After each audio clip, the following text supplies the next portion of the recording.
Okay, here we go. Let me check the note sheet since I actually made one this time for the first time in a while. And while we wait for people to show up, we'll do some water update things. So Tunisia and Algeria doing far better than they were for the last decade.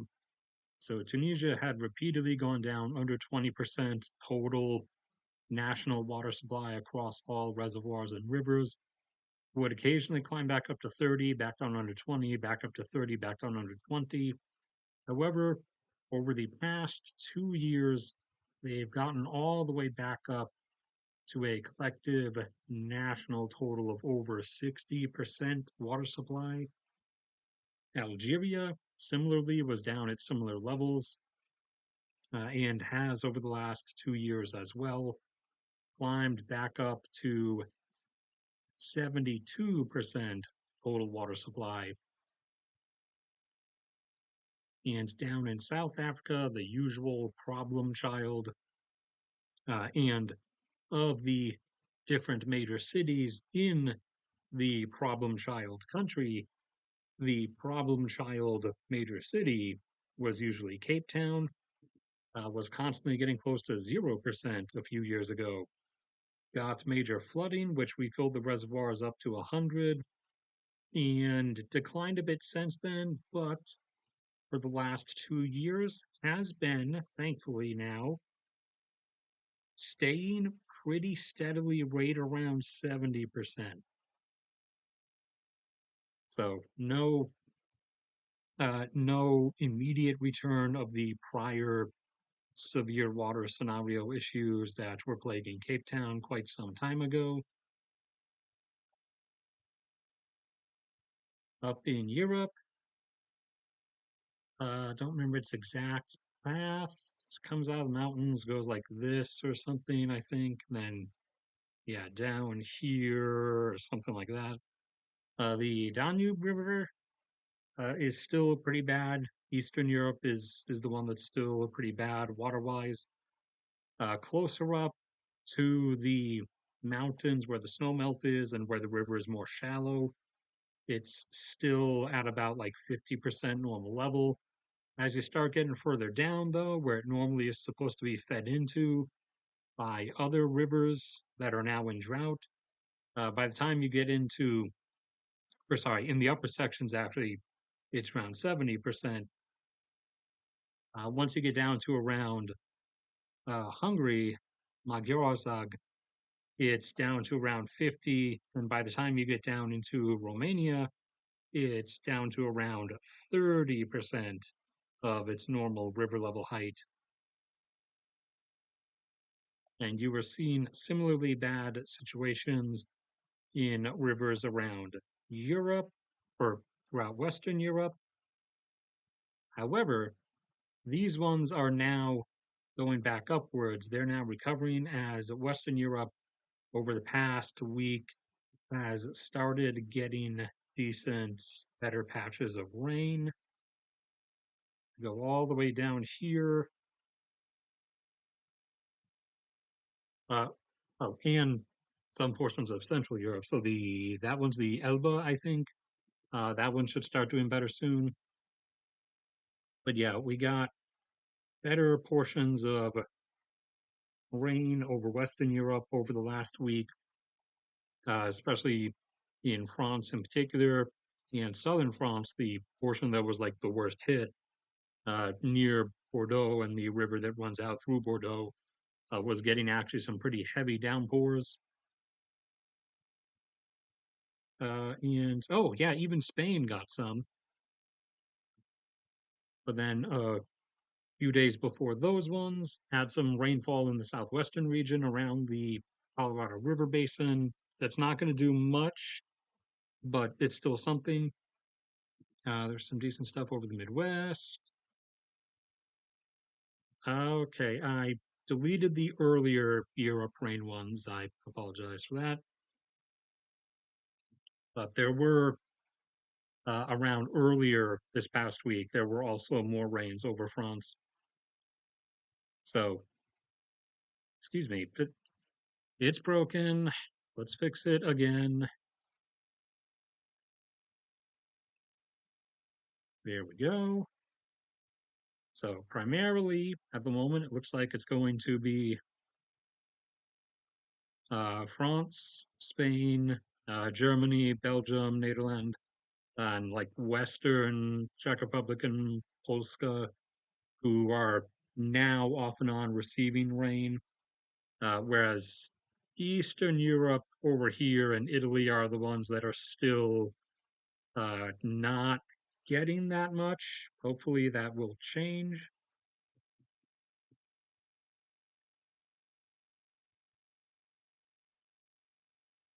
Let's see.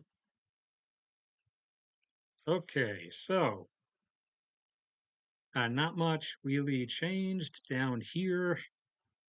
Strait is still closed like it was 2 days ago. It's not, nothing's really shifting, but also no one's like attacked anybody other than Iran firing some shots at some vessels trying to transit the strait. Let's see. Two tankers disabled by strikes to the engine room, and one bulk carrier. No sinkings and no oil, massive oil leaks like that one tanker that sank a week ago or so. But other than that, nothing's really going on there.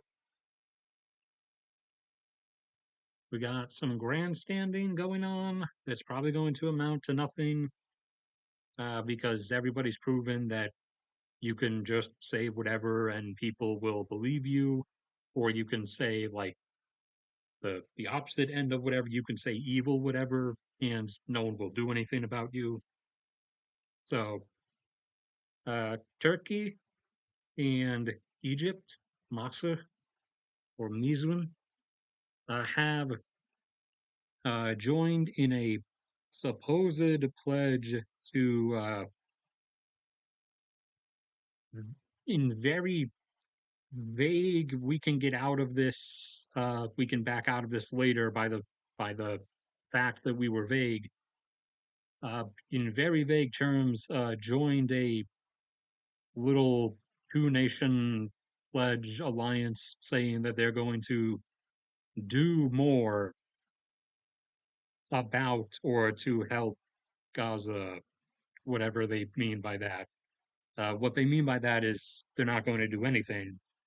They're just doing a random publicity stunt occasionally because they feel like they have to. Otherwise, if they don't say something like every few months, their populations will get a bit too angry that they're letting hundreds of thousands of people die. But as long as they say something, they figure that'll just pacify them for another few months. So they said something. Now they figure it's done with. They can ignore it for another little while. Let's see, 6:30 or almost 6:30 Eastern time. The market should be starting to do futures.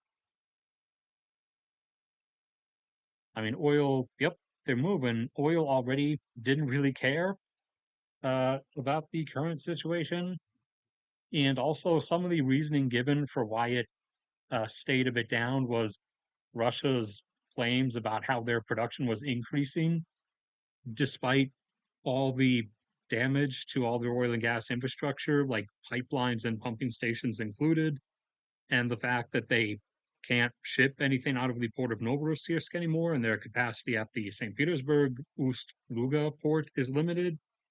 They said our production is increasing, and so that must mean it's true according to the AI algorithms that are doing people's trades now.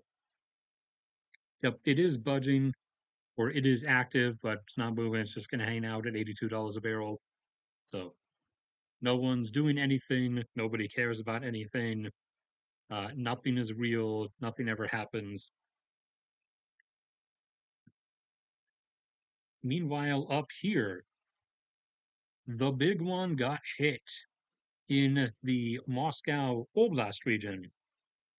So, for everyone who's not aware, there's Moscow, the big, the city metro area, but there is also, it's kind of shaped, bit wonked like that. It's a bit inward bent, kind of looks like the Sauerzunnen, German sour candies from Hamburg, a little bit. There's the Moscow Oblast, or the state of Moscow, in which the metro area of Moscow is located, which is itself its own separate political entity. But the two big where ground freight distribution warehouses in the Moscow urban area were hit, and now the mega one, Wildberries' biggest warehouse, 250,000 square meters of space in the broader Moscow Oblast. Uh, it's obviously the warehouse for the Moscow Oblast, but also served as another one for Moscow itself because there's like 20 million people in Moscow, and also partly served for like some of the surrounding oblasts as well because it's just that big. Well, that one got hit and it is gone. Scroll down to, yeah, there we go. So there's some of the footage of what it looked like. It is very, very intact, no damage. I'm preempting the Russian government statements about it. And the fire was so big, it also ended up spreading and hitting a nearby smaller warehouse, still a huge warehouse, only 50,000 square meters as opposed to 250,000. But the fire was so big, it ended up spreading over to this other one nearby and burned that one down as well. And uh, here's some Russian dude filming it, an actual worker from the site, who talks about like, yeah, I was at one and then it got blown up. They moved me to another one. That one got blown up. They moved me to this one. This one got blown up. And he's like half joking, half lamenting about like he about not knowing which warehouse he's going to next. But he's like basically he makes the half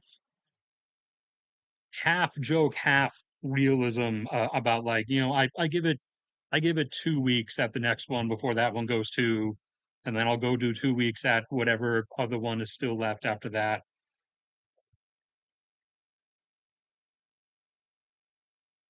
Someone had to include some copyright music over that, of course.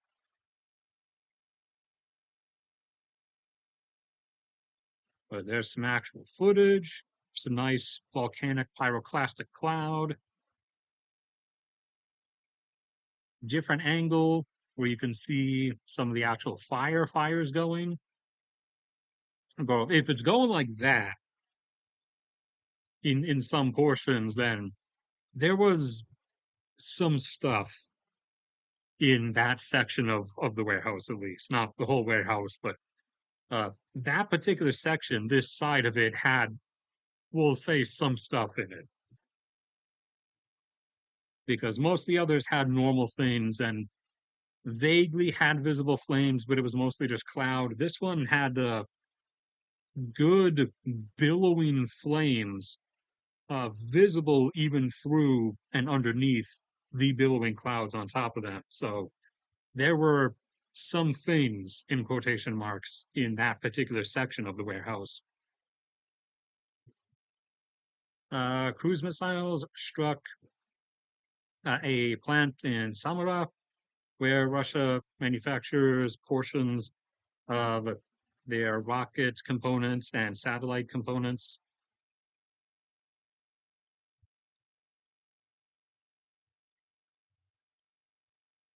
Blowing up some tank, some fuel tanker cars, and a train of rail cars that was stopped on a rail.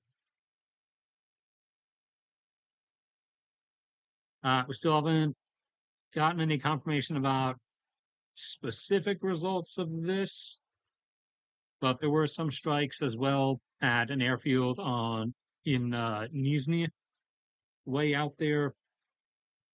So possibly a couple. Is it MiG 30? Yeah, MiG 31s, not SU 31s. There is no SU 31. MiG 31s possibly. That's more stuff from the space manufacturing component. Some nice eerie red lighting of a Flamingo missile about to launch, and that stuff from the Crimea stuff from the previous stream. Oh, and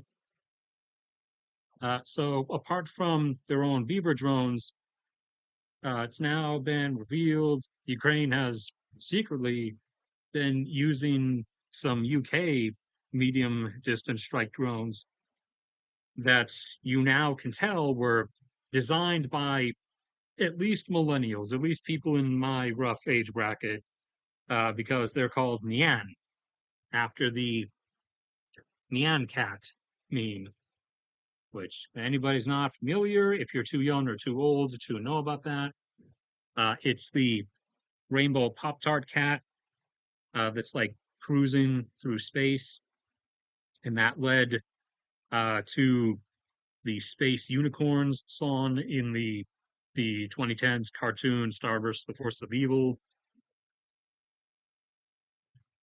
about space unicorns soaring through the stars and shining in the night.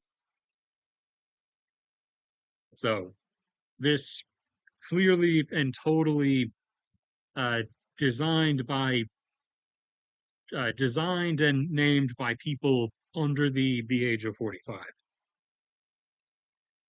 And Ukraine, on top of now having been making its own drones for a while and its own cruise missiles for the last number of months now, if the Flamingo exists, uh, they are now pumping out their own ballistic missiles.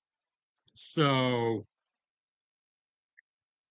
they're not really going to have to rely on the balloon holding drone released up into the stratosphere thing anymore for lengthened strikes. Now, if they have actual ballistic missiles going exo-atmospheric and orbital fallback down, they can actually just start hitting whatever.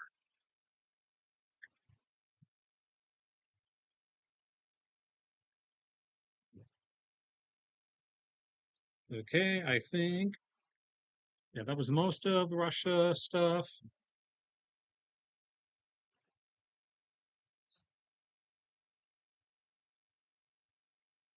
Best of luck to me. You say that like I'm going somewhere. Do you know something that I don't? Is there a hit out on me?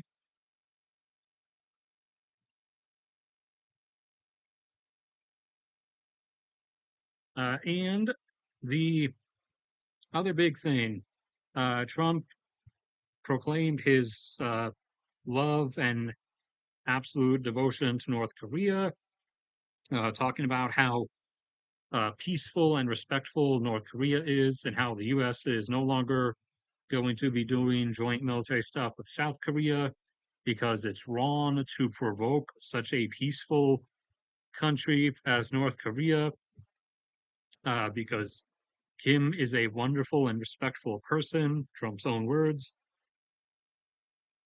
So I'm really curious for anyone who's still in this cult. Like what is the point where you realize you've been had, you've been fleeced?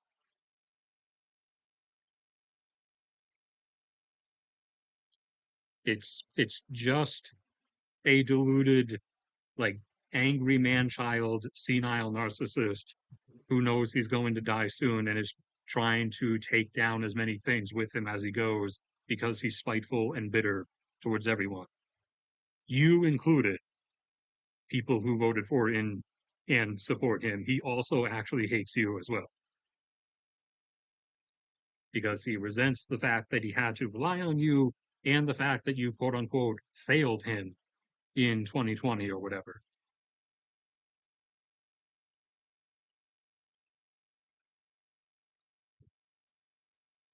So there is one more uh, major joint military exercise thing that we're going to be doing with South Korea this year, I believe.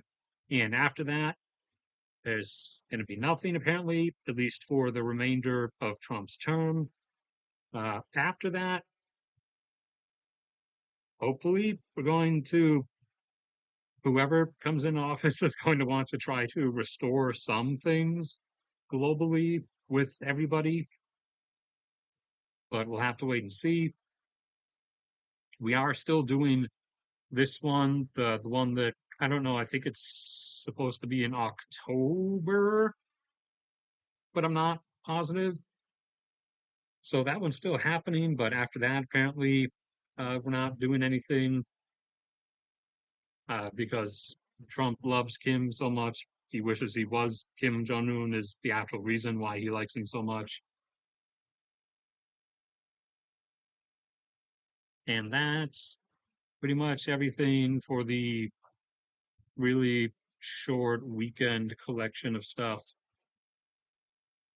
There is a huge mass of drones heading into Russia right now. So stuff is getting hit at this very moment.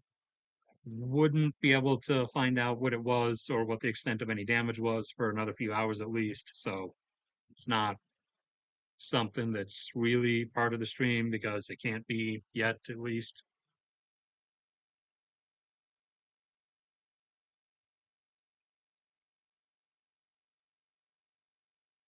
Yeah, I don't think there was anything else in mind or that I had set up waiting. Water stuff, Middle East, Strait, Russia, Ukraine, uh, North Korea, love story.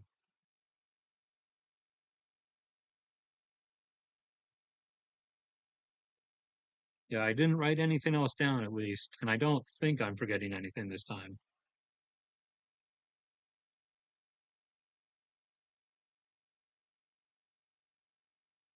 All right, sorry, pardon the yawn. All right, I'll wait like a minute, just see if anything comes up from chat that sends me off on a on some kind of like side tangent or whatever.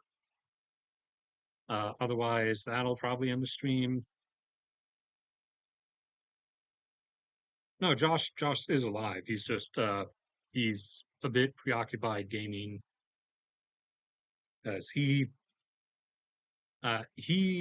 still despite quitting it several times, he still plays Overwatch apparently, or sorry, now it's Overwatch 2, which like Destiny 2 or Call of Duty 2 or Marvel Rivals 2 is like there's no actual difference. It's the same game.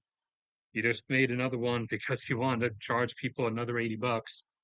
But he's playing Overwatch because they released a new character or whatever that's he described it as they're flying a mobile suit or a Gundam, but doesn't really match up to an actual mobile suit or a Gundam. It's more like the pathetic little mech power walker things from the Avatar movies, except it can vaguely fly, I guess.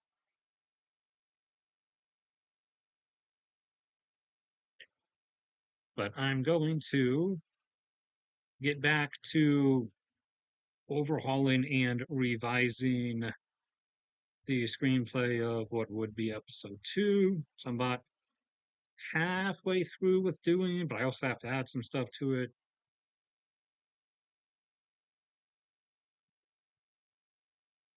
So it doesn't look like anything else is coming up, and that's going to be the end of this. And I'll see you guys on Tuesday then. Otherwise, yeah, no, I'm still gonna do Tuesday. Tomorrow's on Twitch. I'm gonna finish 100%ing Ratchet and Clank, the first one, over on the Twitch, which is just also under the name Maxogear. So you just go over there for that, and tomorrow I'm finishing the first Ratchet and Clank in terms of 100%ing it at least. All already have all gold bolts, almost every skill point except for one. So like half an hour might be a bit grindy repetition of me just trying to do a particular stunt repeatedly until I actually get it right. And then just have to buy the rest of the gold weapons. And then the Monday after that, I'll be switching over to the best Ratchet and Clank, which is the second one. But